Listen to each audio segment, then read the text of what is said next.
It is being facilitated, this next discussion, by Aaron Fu, who is the Managing Director at MEST Africa. So let's welcome Aaron and the rest of these speakers. Thank you. Cool. All right.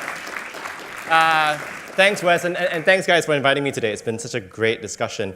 I need your help with this panel, guys. I would love this panel to be the most interactive panel of the day. I'll make sure to leave a lot of time for questions. And I'm really privileged to be joined on stage today with some absolute luminaries in the African tech scene. Most of my panelists have not only built their own businesses, done research around it, but really are trailblazing their way across. Andrew, on the extreme right, he's one of the most well-known economists in Nigeria. He actually considers himself Nigerian, living there for 10 years, with a wide range, engaging with a wide range of industrial clients, but is also a secret entrepreneur at heart. Charlene has been pushing boundaries when it comes to blockchain in Africa. I remember many years ago, some people would ask, what can you even do with blockchain in Africa?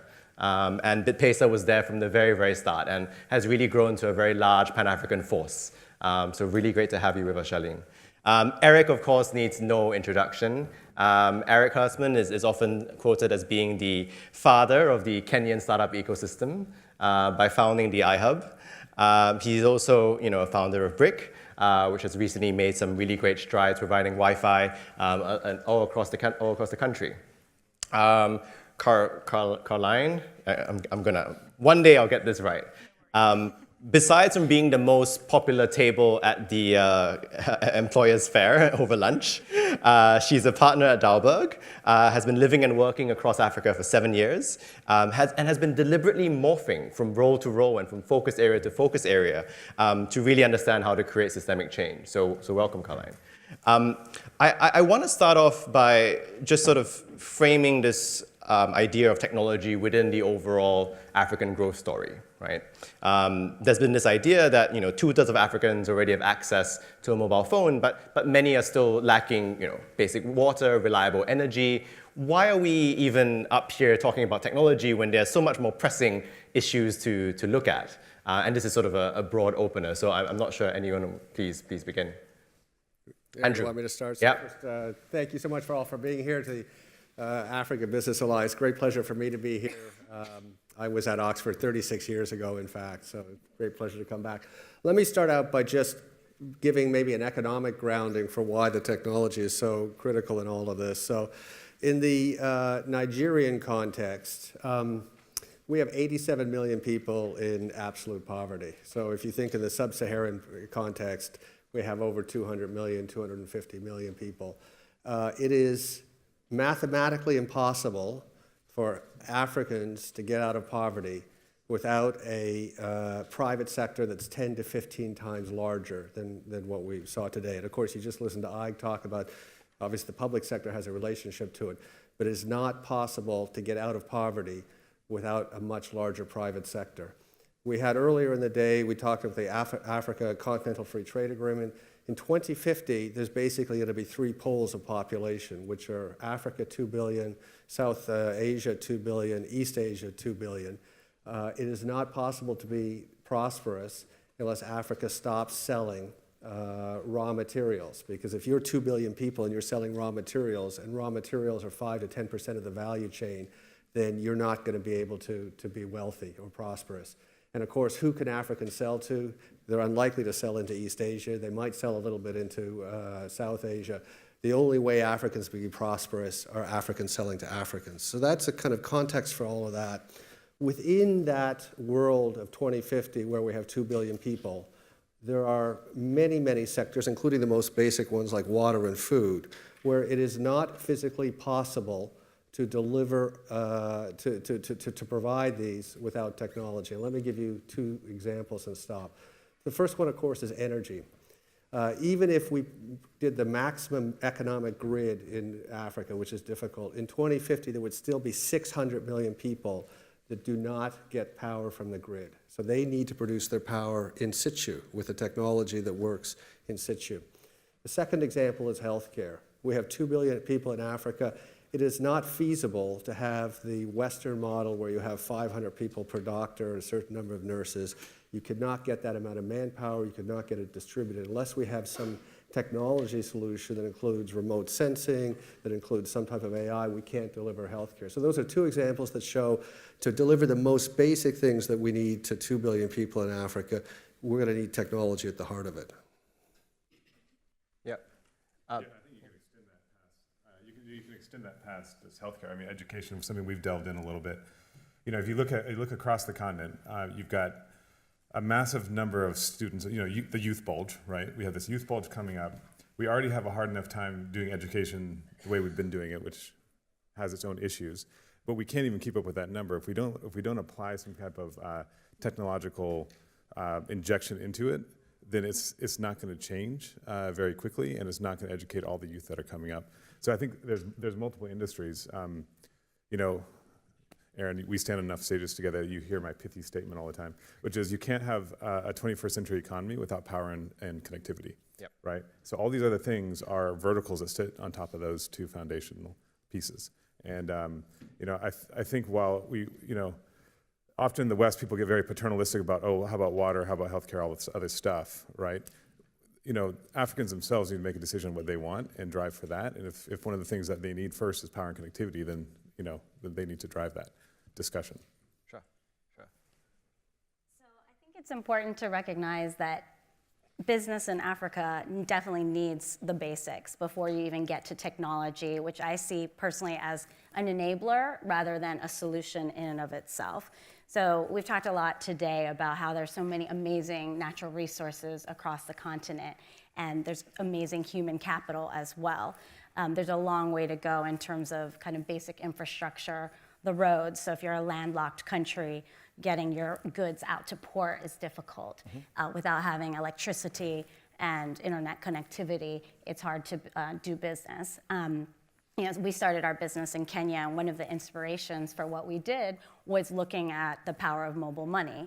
So it wasn't that mobile money in and of itself, you know, transformed the economy, but it was because mobile money enabled people to, you know, do business more easily and save time as opposed to, you know, having to travel to the village with cash or, you know, having to stuff money in an envelope and, you know, get on a matatu and cross the country. So I really see technology, whether it's mobile phones or data-based apps or blockchain technology, in and of itself, it's not the solution, but it can enable and empower entrepreneurs and large businesses and governments to do things a lot faster and more cost effectively, and therefore provide better solutions to their consumers and citizens. Great. And I think, you know, M-Pesa's sort of mobile money is a great segue into something else that I want to talk about a little bit. You know, technology in Africa is often, you know, framed with this idea of leapfrogging, right? The idea that Africa would be able to skip by lots of the, you know, mid-steps that the rest of the world take and sort of, you know, emerge in this utopia of blockchain-powered payments across the entire continent, using the afro to pay on blockchain. Is this true? Is this a real thing in the worlds that you live in? Because from where I sit, you know, I look at M-Pesa, you know, being a 10-year-old technology, and really, it hasn't really changed all that much. It hasn't really been super innovative across those 10 years. I look at the iPhone and it's changed so significantly, right? Is this idea of leapfrogging still valid? And do you think that in the respective spaces that you work in, do you see real life examples of this? I would say the devil is always in the detail with these kind of things. So it's great for us to talk leapfrogging. It's great to say, we need to do value added on all of our agricultural products. And there's these like wonderful sweeping statements that make for great sound bites, but actually that don't make for commercially viable opportunities. And the necessity to be clear-eyed about that and consider what is truly your source of competitiveness, and how does that break down across different products and across different sectors? It's not good enough to say Africa just needs to start adding value to its agricultural produce. We recently did a really deep dive on a number of agricultural products in Rwanda, and as many of you probably know, avocados and pineapples grow like crazy in Rwanda. But not just in Rwanda. And if you want to sell them to Europe and the US, where they can command high margins, guess what? Both of those products get shipped. They don't get flown out. And where do you ship Rwandan avocados and pineapples from? The port of Mombasa. Guess what grows around Mombasa? Avocados. So for that to be viable, your Rwandan avocados need to be harvested at a price that is lower than the Kenyan avocados by the cost of transporting them overland to Kenya or Tanzania, where you ship them from. It's that level of detail and level of granular understanding that I feel, is not often looked at enough when you look at big macroeconomic policies and put these huge industrial parks in place that then end up not being used enough, because there wasn't enough of an in-depth understanding of where there's a truly commercially viable opportunity and where therefore private capital is going to come to the table, whereas where there is actually more of a need for development capital or public capital to actually bridge things. So leapfrogging, yeah, opportunities here and there, yeah. But the devil is in the detail of identifying those and focusing on those that actually hold proper potential instead of the sweeping statements that aren't going to get us anywhere. I agree that the devil's in the details, but I think there's going to be a lot more leapfrogging than sort of the occasional one. Let me just give you two quick examples from Nigeria. So one is Nigeria has, maybe perhaps behind India now, but had the most advanced banking biometrics. So you think we have a big problem, corruption, and people move money in and out of the banks, take out cash. So 4 years ago, we brought in a 10-fingered biometric system that every bank account in the country is linked. And it links every business account. Every director of the company has to have all 10 fingers. So I'm director at PwC. We've got bank accounts at 10 banks. My private account, they're all linked together. The impact that has had on reducing corruption, ghost workers, has just been enormous. And it's much more, when I bank, go do my banking in Canada to send my kids money, it's primitive compared to what we have in Nigeria. So there's one example of leapfrogging. You talk about agriculture. Fantastic young company in Nigeria called Agromall that combines satellite imagery, knowledge of the topography, and then creates bespoke on-the-ground programs for extension for the farmers. And what they've managed to do is, because they're so accurate in their advice to the farmers, they then allow the farmers to be able to borrow. Because they become creditworthy on that. But again, this is a leapfrogging. It's taking the satellite data, it's taking the local data, combining it all together, then creating a financial product that can finance the farmer. So, those are two examples that I bump into every day. I think as we look in Africa, and as I said, I think we're going to have to, there'll be places we don't leapfrog, but there's going to be a lot of places we have to leapfrog if we're going to be successful. I would love to hear Erik's point of view as well on this, because you're providing a new way of connecting people to the internet, right? Is the future of Kenya's internet balloon and matatu powered? Yeah, it's a good question. I think this whole idea of leapfrogging is sometimes how you define that matters. So I think, yeah, one of the next waves of leapfrogging is going to come in that internet connectivity space. And it comes because in Africa, we have different challenges, right? And so when we finally start getting our engineers, getting our business people solving and creating the solutions, the products, the solutions on the ground, and solving it at that level, it quickly can expand across the rest of the continent, but also other places like Asia and Latin America. So, for example, in the connectivity space, it's really easy to get terrestrial cable or fiber in Europe or the US, in some parts of Asia, right? And in Africa, it's not. It's because there's a dispersed population. It doesn't have the same ROI to do terrestrial cable across these vast distances. So why are we thinking about the way data centers and the way data moves in Africa the same way? Why are we going to do a copy and paste from Europe? Doesn't make sense. Yep. So let's think about how the paradigm of how data moves and where it needs to be stored. How about a distributed data storage system instead of a centralized one? Those kind of things. So that's a new way to think about data centers as a whole, and also a new way to think about distribution of content. Okay, but there's other things too. Like, what are the other hard things to do in Africa, especially when you have governments who don't have maybe the right amount of money to put towards infrastructure? So roads is another example, right? Like everybody, because I'm in tech, everybody thinks, I always think the best solution for us is something to do with tech. I actually think it's just fixing roads, right? More roads, better roads is more and better for everything, and it ripples across everything we do, right? but we're not going to have enough money to build all those roads. So you have, the zip lines of Rwanda, right, which are going in and saying, okay, well, let's start with at least medical deliveries by drone. And so that's a really interesting way for governments who don't have who have more control and not as much legacy built into their regulatory environment to come and say, you know what, sure. It might be really hard to do this in one of those Western countries, but we're going to change everything in our country to allow you to just try this new thing.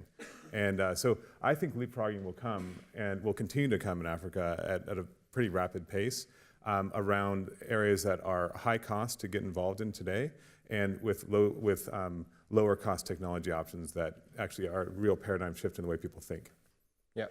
I would just add another comment that, and by the way, I'm very pro-technology as a former computer science major who almost went into artificial intelligence. I mean, I always hesitate to use the word leapfrogging because, it's become a bit of a cliche, and people like to give the example of, because there weren't landlines across Africa, it was a lot easier to, just leapfrog, exactly, to mobile phones, et cetera. I mean, I guess I would say in terms of access to technology, it also has a implication with the talent. So I think not to sound negative Nancy, but I think there's two limitations to leapfrogging in addition to the basic infrastructure limitations. One is the tech talent. So I think this is where capacity building and education and having even more tech programs across the continent, as there are developing, and certainly there are companies like Andela and Moringa School in Kenya that are building that capacity.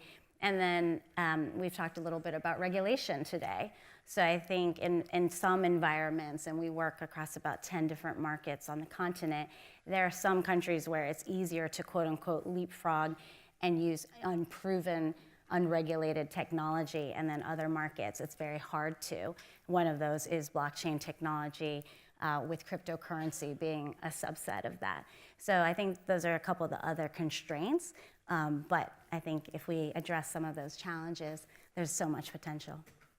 Beautiful. I want to spend a lot of the next part of this panel talking about the enabling ecosystems that we have around sort of technology in Africa, whether that's sort of government or whether that's sort of capital flows. But before I do that, I would like to take a bit of a break and turn over to the audience for maybe one or two questions in between.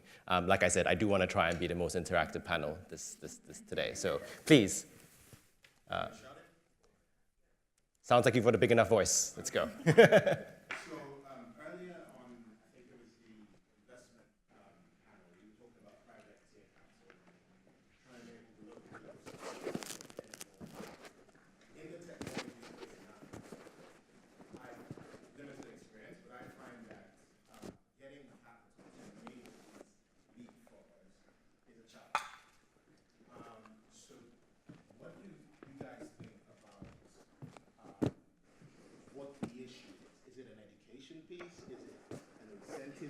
For the local investors, that is. Right. Did everybody hear my question?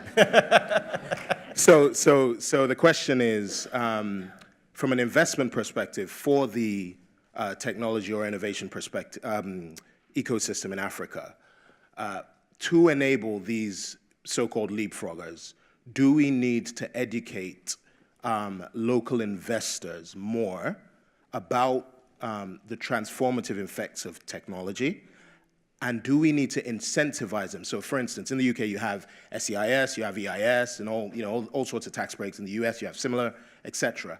Particularly in the context of this, Africa free trade, continental free trade agreement thing. So, how, what do you guys think about what that looks like and how we can attract local people or local investors to put money into enabling the technology ecosystem in Africa? Yeah, well, I think you just basically, preempted the entire next half of the panel. Because I do think sort of like capital is, an inhibitor and then also enabler of growth in tech so far. And I think we wanted to talk a little bit about the capital in the wider context, right? I think on one end of the spectrum, you've got DFIs and donors. On the other end of the spectrum, you've got, an angel investor sitting in Lagos. I would love to hear from the panel, where do you see sort of, sources of capital being most effective to drive tech in Africa? Can I I challenge the question a little? Aha. Because from where I'm sitting, yes, access to capital is a challenge for innovation across the continent, and we spent a lot of time talking about that already. But I actually don't think there's more capital flowing to technology and innovative solutions than there is to many other parts of the entrepreneurial ecosystem. So if we're saying there's a shortage of capital, you're in a relatively capital flush subsector. So I wouldn't want to ask, why is the capital not coming to technology and technological innovation? Because it's disproportionately coming to technological innovation. There's still a shortage, but it's disproportionately coming there. I was gonna say, it can still be not enough. Yes, Right. yeah. I think. But I'm not sure that I would be, like, if I were to try and tackle that, I wouldn't try to get even more of the limited capital to come to technology and innovation. I would try to attract more capital in the first place to innovations on the continent.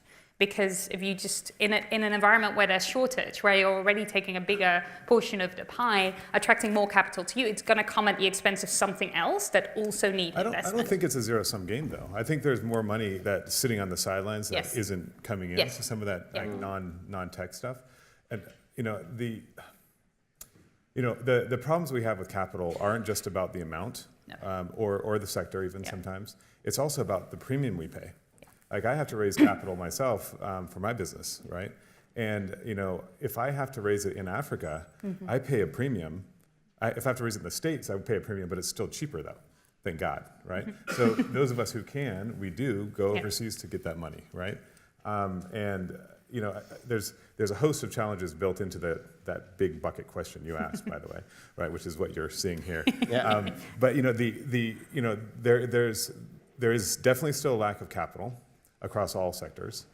The amount of people, like, it's really stunning to me, the amount of people who think that they need to put a couple, like, if you want to take a sector across Africa and you think you can do that with $100 million, you're out of your mind, right? Across 54 countries, you want to take $100 million and put that to work, right? No, you've got to have hundreds of millions of dollars, right? And we sometimes forget that. There's friction in the system, and we need more capital coming in than we even have today. Now, thank God, it's so much further than it was before. When we started the iHub in 2010, there was no investors. There's no angel investors. There's no seed investors in Nairobi at all. Okay, you were getting friends and family money, and that was it. I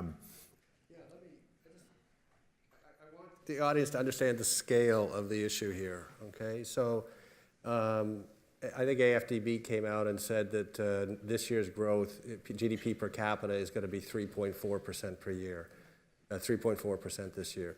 So our population growth is about 2.8%. So GDP per capita in Africa, sub-Saharan Africa, is going to grow at 0.6%, which means we're basically standing still. To make a difference to unemployment and poverty in Africa, we need to grow at 6 to 8%.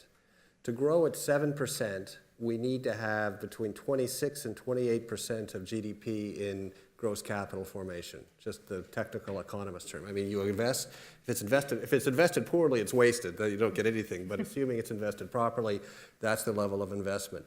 That number for sub-Saharan Africa is $200 billion a year. We don't have, there is no domestic source. I mean, how do we get that number up to 200 billion? There's only really two major sources in our view. One is for the domestic, I'm sure everyone here is familiar with the concept of dead capital, like DeSoto, and we have a huge amount of locked up assets that need to, and Ike talks about this, he's not here now, quite a lot in Nigeria. We need to unlock, that's our source of domestic capital, and it makes a real difference. The only other place to get capital that we can't supply it is outside of Africa. It's not ideal to take, but we need to take it. But I think the session at lunchtime was very interesting because, of course, one of the biggest barriers to getting the outside capital, so you have negative interest rates in Europe, and we don't get enough capital with great returns. Why are we not getting it? Well, one of the biggest barriers is our reputation. And if I could ask everyone in this room to do one thing for Africa, do what you can to improve our reputation, because that would have the single biggest catalytic impact on being able to solve these problems. I would love to hear from Charlene, because according to Carlijn, you should have money just being thrown at you right now. No. For your rate. No, that's not what I was saying. But I was saying that you are not at a deficit compared to other sectors, and therefore your focus should be where do you raise how do you bring other sources of capital in, and how do you domestically raise capital, rather than how are you trying to get a bigger portion of too small a pie that you already have a disproportionately big portion of. Don't paraphrase and say money is flowing in. Money's flowing everywhere, especially into blockchain, right? I mean. Well, so I'll kind of go somewhat top down, and then, so I think broadly speaking, I agree. We need to make the investment pie bigger, and I loved the investment capital panel earlier, because those are some organizations that are doing really big deals across the continent. And I agree also that of the smaller percentage of the small pie that goes to investment in African startups, a larger percentage goes to tech companies. And there's some great analysis by VC for Africa if you want to look into this more. So we're lucky and privileged to be a tech company, but I will say from our experience, we've raised money both on the continent as well as abroad. But I think to Erik's point, I would echo that it was easier to raise money from outside of Africa, from investors that, quite frankly, haven't done business across the continent, but were willing to take a chance on an unproven technology because we made a strong business case. And we received we do have both Kenyan and Nigerian investors, but we received quite a lot of skepticism from many of the investors who, even though we had proven track record on the continent in multiple countries, they were very skeptical of a new technology and a lack of regulatory clarity. So I think as a company, we have faced a harder challenge raising money on the continent. And I think this goes to risk profile and adding to blockchain technology. It's like, so you're an African business that does blockchain technology. It's like risk to the risk out, you know. So I think it's quite challenging, and I think it's a two-way street, right? So investors need to be more open-minded to investing in emerging markets and emerging technologies, right? And it's up to the entrepreneurs, you know, so for those of you guys out there who are already running businesses or thinking about it, we also have a mandate to kind of, you know, take the scariness out of the technology that we're implementing. There's nothing that drives me more crazy than a geeky tech entrepreneur getting on stage or meeting with an investor and not speaking in layman's terms, right? If you can't get your investor to understand the problem that you're solving and you just go straight into the technology solution, there's no chance you're going to get them to invest in you. So I think it's a two-way street.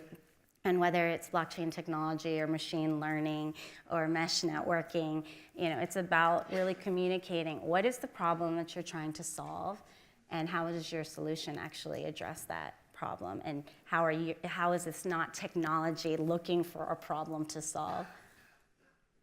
Beautiful. And I guess maybe taking a few steps back, you know, Andrew, you talked a little bit about how we should all play our part to addressing this capital shortfall. You know, a lot of donors and a lot of DFIs have put in substantial amounts of capital into technology, and especially into startups across Africa. And I think certainly in East Africa, we've seen that sort of skew a little bit of what these technology startups look at, right? The number of times I've seen a sanitation times energy and employment startup is just incredible. And you know, I think there's a lot to be said about, you know, enhancing, you know, how that capital is deployed. Simultaneously, if you look at sort of the pure commercial angle, right? The typical story of a Nigerian angel investor who put in, you know, $20,000 into you, but is giving you a phone call every day asking for his returns. You know, that's all completely on the other end of the spectrum, right? Where he doesn't care so much about, you know, sanitation and all that. How do we go about, you know, catalyzing, you know, making this pie bigger? And perhaps making this pie sort of more effective as well, you know, from sort of the people that are already contributing significant amounts.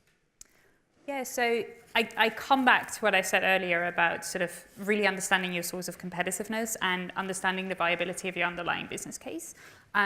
there's many of these, and there's a public good and sort of exploration nature to some of the technologies in their very early stage, which require philanthropic capital or require more public capital to get to a point where they're proven enough, or to create a public good that allows others to build on it, such as sort of really deep insight of consumer segmentation in underbanked populations, so that financial service providers can develop products and offerings, digital and non-digital, to serve those populations.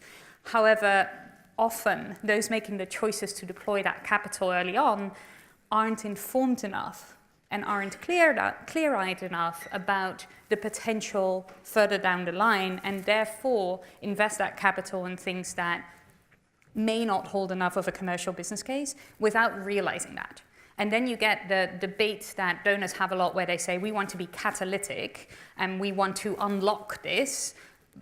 But if you don't do the analysis of, can you actually unlock something that's then commercially viable and bring in commercial players, then you have to accept that concessional capital and philanthropic capital will need to continue going into this thing because you created something that has no commercial viability. It may have a lot of social impact, and it may be a very good reason to deploy that capital and continue deploying it, but you can't have it both ways. You need to understand what it is you're building and what the commercial viability of that is, so that you know where you're going to evolve it into. So that kind of concessional capital, donor capital, or philanthropic capital can play a really important role either before or alongside commercial capital. But unless and until there's clear enough of an understanding of where this could evolve into and where the commercial viability is, it can also spread itself too thinly over things that actually have a limited future. And then comes the really painful cutoff point where a donor says, like, your grant has run out, and then there's a big black hole because the thing that was stood up is actually not winning the competition for capital. And Geeta said that really nicely on the panel when she was talking about bringing pension fund money in, etc. It's one thing to articulate that you have a viable business case. That's not how you win capital, actually. You win capital by beating the other demands for that capital. So just having a viable business case is necessary but insufficient, because the investor has plenty of opportunities to place his or her capital, and you somehow need to win that game. Andrew, I love your take on this. Well, I think, we were talking a little bit earlier today, I think one sort of tangential issue is we have an obsession in Africa with startups and entrepreneurialism and SMEs, and the entrepreneurial spirit in Africa is so strong, and I'm an entrepreneur as well, so I'm guilty of it. But I think in many ways, actually, some of these technologies and innovations, we need big companies to step up and actually do it. I mean, it's not, I'm sure many of you are considering going out to be an entrepreneur in Africa, and it's a fantastic thing, and if it's the right thing at the right time, go for it. But you don't have to, first off, you're going to work to 100, so you've got time later to do it. You can get experience, and I mean, one of the big things in Nigeria, and I'm sure across Africa that's true, is the impact of the big companies on the entire business, not just tech, but just on the business environment is incredible. So we have 1,000 people. We're the biggest hirer of grads in Nigeria.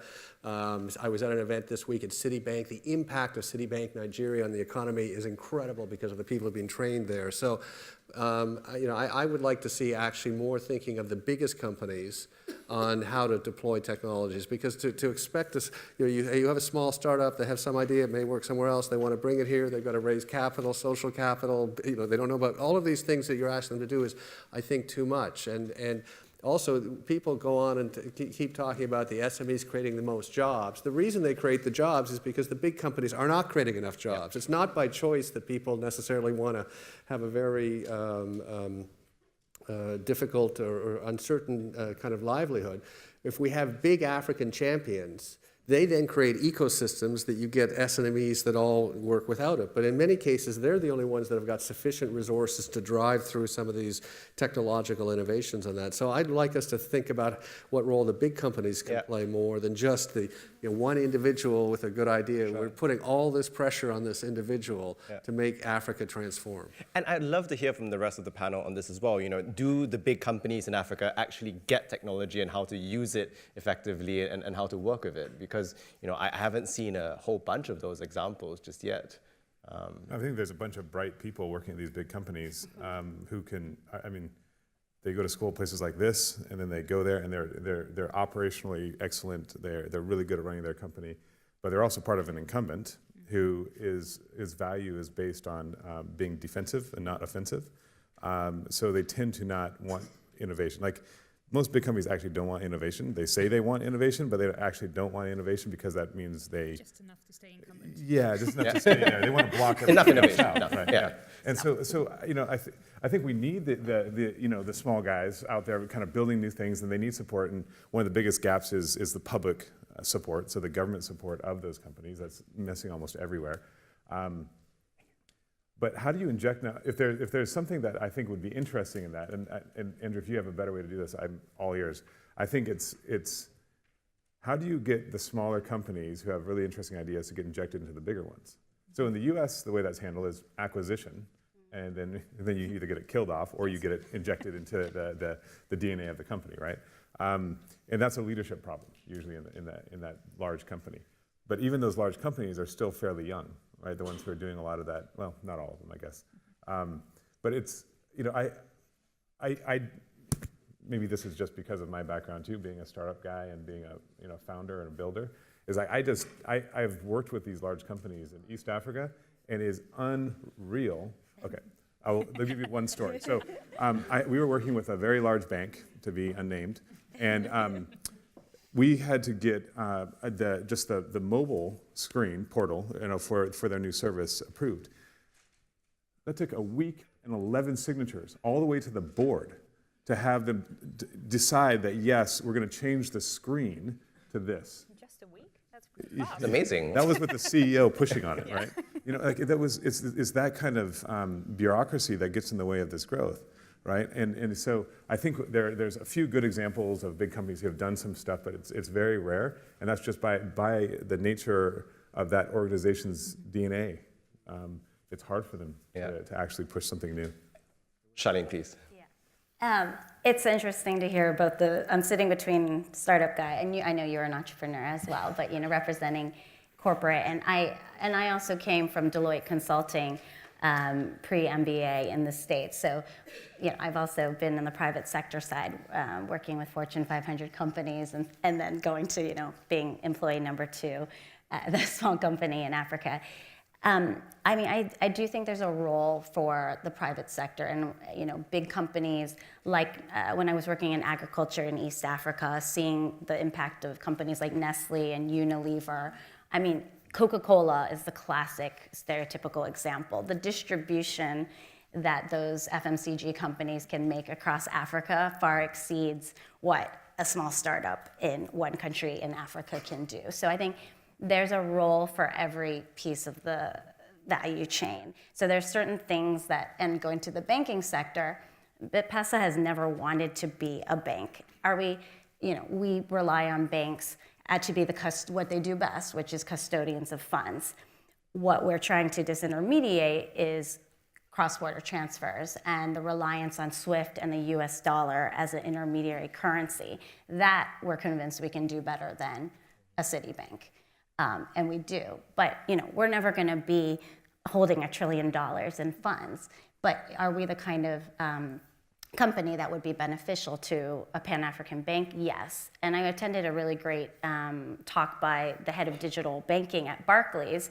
And granted, I don't know if this was lip service, but she was saying that Barclays is quite pro partnering with fintechs or maybe acquiring them because fintechs are dynamic, they're quick, they can change gears very quickly. When you're a little tugboat, you can change direction very quickly. When you're a giant cargo ship, you're turning that wheel for a long time before you're actually moving a degree in a different direction.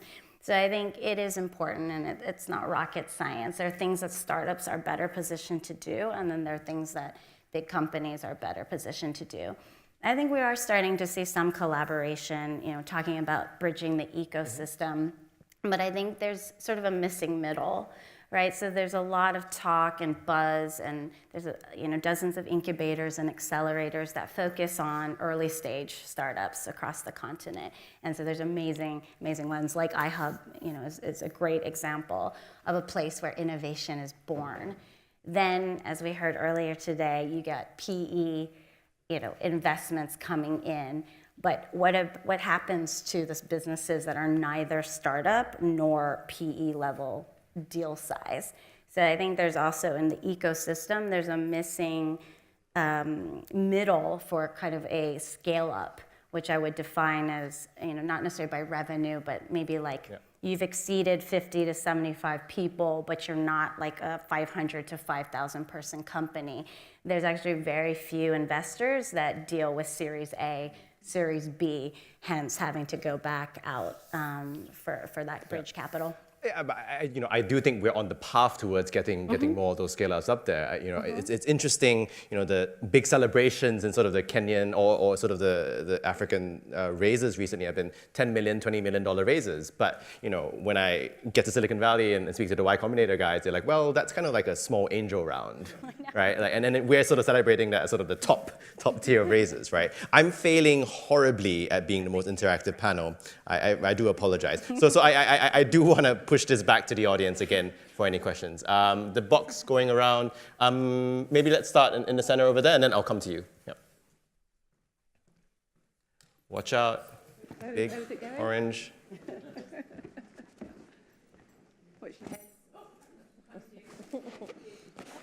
Hi, can you hear me? Good. My name is Sadiq Sakanuru, Berkeley class of 14. And my question is, what role does artificial intelligence play in the technology game in Africa? All right. I can answer a little bit of that. I think as we get more of Africa instrumented, it's going to play a larger and larger role across every sector. So, talking about things around sensors and that the amount of data that's starting to roll off is immense. And so I think AI will have it'll have a growing and increased, especially when we're trying to reduce costs. If we can train up the algorithms the right way, then we can do a lot more with a lot less. Yeah, beautiful. I think there's a question up front, please, and then we'll go. My name's Bright. I work in green infrastructure, smart cities, so AI, that sort of thing.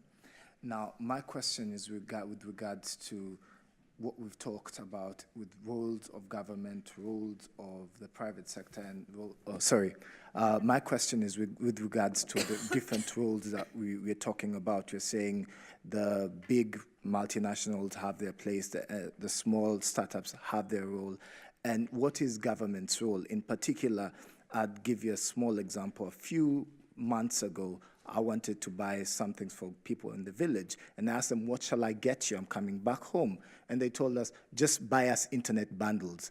I said, you don't want shoes? No, just internet bundles. Yeah. And to me, where does government in this space actually, what does government need to do? Should we start, is internet, is connectivity, physical connectivity is a public good. We agree government invests heavily in roads and everyone is happy about that. In the digital space, sure, should we make that also a public good? Should we say, well, internet provision in some areas should be the government's responsibility, and services such as virus protection, then that is the private enterprise's role. If we are to actualize this fourth revolution, we go on about. I think we can spend a lot of time on that one, what should be a public good or not. It was interesting, sort of there was a study in Kenya recently around how millennials age, I think 18-21, if left with $1, would rather buy a data bundle than food. It was just like, oh my God. But Erik, maybe let's start with you, and I would love, Carlijn, your view as well. Like, are you a public good? Should you even exist? Yeah, so I'm maybe uniquely positioned to answer this question. So we look a lot at the affordability of the internet problem, right? Connectivity really breaks down to two buckets. One is accessibility. Do I have a signal near me, and do I have a device that I can use to get online? And then there's affordability, which is the other side of the equation, and that's actually where we're falling down. Okay, so the idea of buying bundles for people who live in the village, right?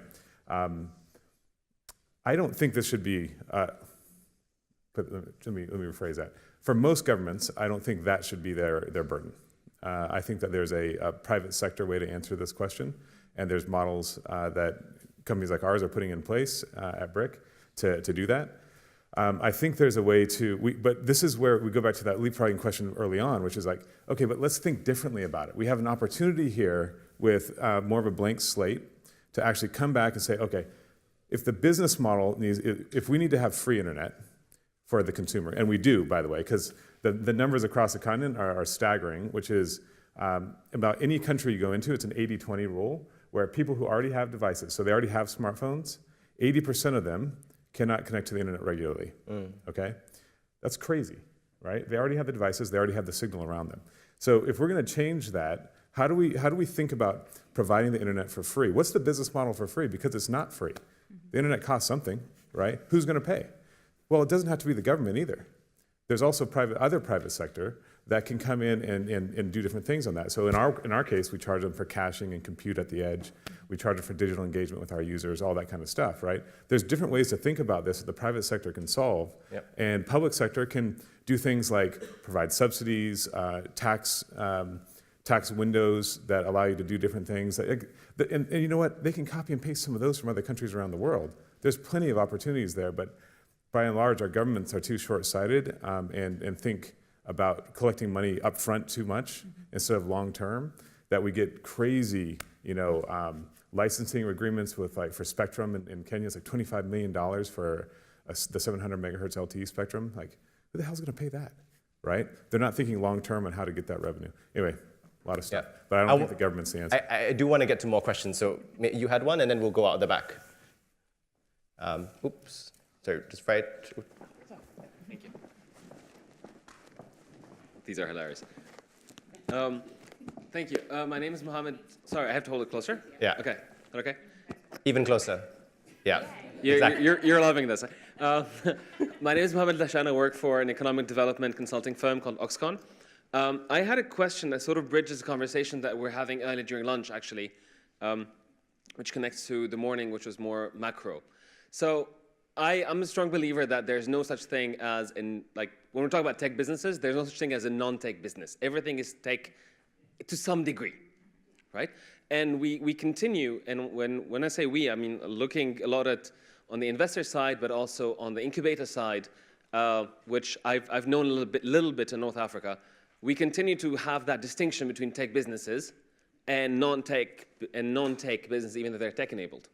While at the same time, we have this recognition that if we're going to be competitive in the future, then our non-tech businesses will have to be tech-enabled because we're not going to compete globally on labor costs, right?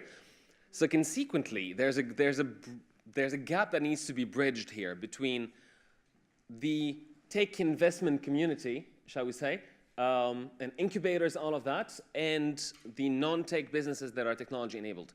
It's very hard. Like one case that I've seen was a guy who sort of was applying to incubators in Cairo, to technology incubators because that's where the money was. But their business was a carpenter that was basically was using essentially machines to do a lot of the things that were like traditional designs. So it's actually really good. They had a really good business plan. They ultimately Sorry, I am going to have funding. to ask for a question. Sorry, I apologize. So basically my question is how do we bridge that gap between what we perceive as purely tech and tech-enabled non-tech businesses, especially when it comes to small company financing? Apologies for being long. No. Sure. I mean, I guess I would push back a little bit, and I love you, Mohammed. I think, I hear your point when every business needs to be somewhat tech-enabled, right? Like, no business can really operate without email and some sort of communication tool to communicate amongst your staff, et cetera. And I would actually highlight a point that we haven't really talked about, which is, I think, a challenge of some tech innovations to scale across the continent, not because of the technology, which theoretically is in the cloud and can cross borders. I think the issue is really, a piece is the investment, but I think it's more so like freedom of movement, which we've been talking about all day. It's like the talent issue And having, like, I'll give a clear example. I do a lot of regulatory affairs for BitPesa. Our head of regulatory affairs is a Kenyan woman based in Nairobi. 3 times she has not been able to get a visa in time, which I know is a personal issue for you, to get to meet the regulators in South Africa, in Nigeria, and Uganda, right? So I think for me, I see there's an issue for small businesses. Actually, they're not scaling, not because the technology is not able to cross borders, but because the people can't, and also because they don't understand how to do business. It's very easy to do business in one market in your home country, but then, and you think that you can apply that to, like, doing, quite frankly, like setting up our business in Kenya. It was a totally different business model when we moved to Nigeria. So I think actually I know I'm kind of like turning this around from another side, but I think the issue is really not about, is it tech versus tech? I think it's just an issue of being able to scale businesses in general, like to do business well and to do it beyond your home market. Yeah. We don't have a lot of time left, but I've just noticed that all the questions have been from men. So we will only have female questions from please.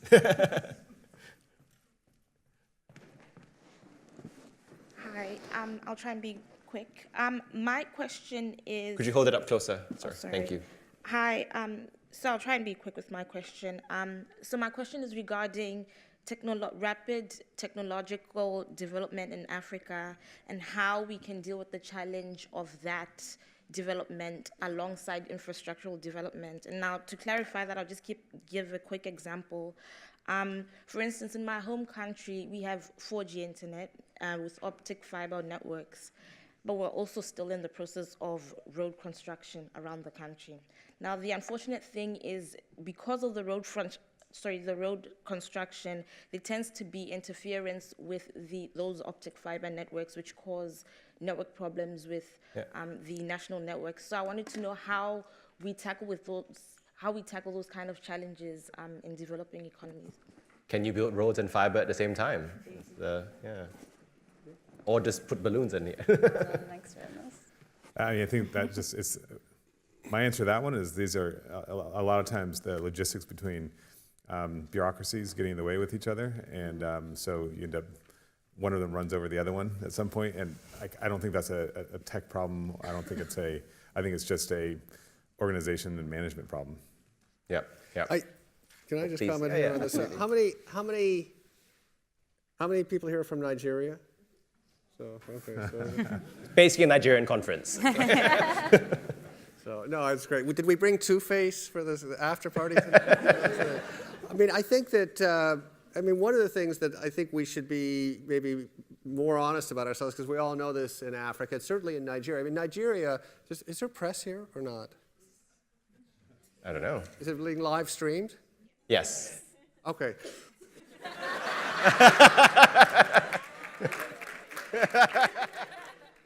So, some people might say, I would never say, but some people might say that Nigeria is a failed state. Can't supply security, can't supply power, can't supply road, can't supply medical care, can't supply education, can't supply water, right? Can't supply food. 6, 7 things that people need to Pretty key live. things, yeah. The entire government budget of Nigeria is less than 7% of GDP. I don't mean at the federal level, I mean at the entire budget of all levels of government is less than 7% of GDP. Almost 2% of that goes just to pay the salaries of senators and the top officials in the government. So there is really no government in Nigeria. So then you can ask yourself, why is it not a failed state? It's not a failed state because Nigerians, and I'm sure I know Nigeria best, obviously, because it's my home, and other countries do the same thing. Nigerians self-organize their lives in many, many ways. They self-organize security, so the markets, people don't pay their taxes, but if you're run a market, you're in a market, you pay your fees for that market. In fact, it's a quasi-tax, right? Because you've self-organized that way. You've self-organized in your power. So I have a banking client is committed to solar, putting solar panels on the entire bank, selling the power around the bank to people who don't have power in the neighborhood. Education, I may have the numbers wrong, I understand there's something like 1,600 public schools in Lagos. There's 16,000 private schools in Lagos. So in area after area, Nigerians self-organize. So back to this issue of infrastructure, roads versus the internet. Again, Nigerians self-organize to solve this problem the best they can. Now, I think we would be a little bit better off if we had a little bit more government capability on that to solve these problems. But until we get that government capability, the way these problems will be solved is solved by people, not by the state. So. Yep, yep. And I couldn't think of a better way to wrap up the panel. Unfortunately, we have run out of time. I really enjoyed the discussion today. Clearly there's a lot of potential for technology in Africa. It's not just for startups to work with. Large corporates have a very big role to play. There's a very large pool of capital. It's a question of how we deploy it, as well as expanding that pool. I think we all have a role to play there as well. But I'd love everyone to please join me in thanking our panelists today.